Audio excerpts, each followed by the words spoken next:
Hi guys, നിങ്ങൾക്ക് നോക്കിയ ഫോണിന് ഓർമ്മയുണ്ടോ? സ്നേക്ക് ഗെയിം കളിച്ച് ചാർജ് തീരാതെ 4 ദിവസം നിൽക്കുന്ന, താഴെ വീണാൽ പോലും പൊട്ടാത്ത ആ പഴയ രാജാവിനെ. സ്മാർട്ട് ഫോണുകളുടെ വരവോടെ ആ രാജാവിൻ്റെ പല്ല് കൊഴിഞ്ഞു തുടങ്ങിയെന്ന് നമ്മൾ വിചാരിച്ചു. എന്നാൽ ഇന്ന് ലോകത്തിലെ ഏറ്റവും മൂല്യമുള്ള ടെക് കമ്പനിയായ എൻവിഡിയ നോക്കിയയിൽ $1 ബില്യൺ ഇൻവെസ്റ്റ് ചെയ്തു. എന്തിനായിരിക്കും എൻവിഡിയ പോലുള്ള ഒരു ഭീമൻ കമ്പനി ഇത്രയും വലിയ തുക അടച്ചുപൂട്ടാനായി എന്ന് നമ്മൾ വിചാരിക്കുന്ന ഒരു പഴയ കമ്പനിയിൽ ഇൻവെസ്റ്റ് ചെയ്യുന്നത്? നോക്കിയ ഫോണുകൾ ഉണ്ടാക്കുന്നത് നിർത്തിയെങ്കിലും ഇന്റർനെറ്റിന്റെ നട്ടെല്ലുണ്ടാക്കുന്നത് അവർ തുടങ്ങിയിരുന്നു.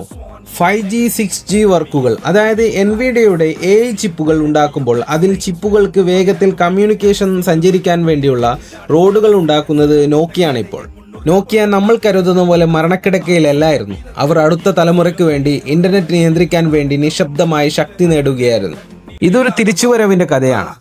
ഏതോ സിനിമയിൽ പറഞ്ഞതുപോലെ ലോകം മുഴുവൻ നീ തോറ്റു എന്ന് പറഞ്ഞാലും നീ അത് സമ്മതിക്കുന്നവരെ നീ തോറ്റിട്ടില്ല എന്ന് നോക്കിയ ലോകത്തിന് മുമ്പ് കാണിച്ചു കൊടുക്കുകയാണ്.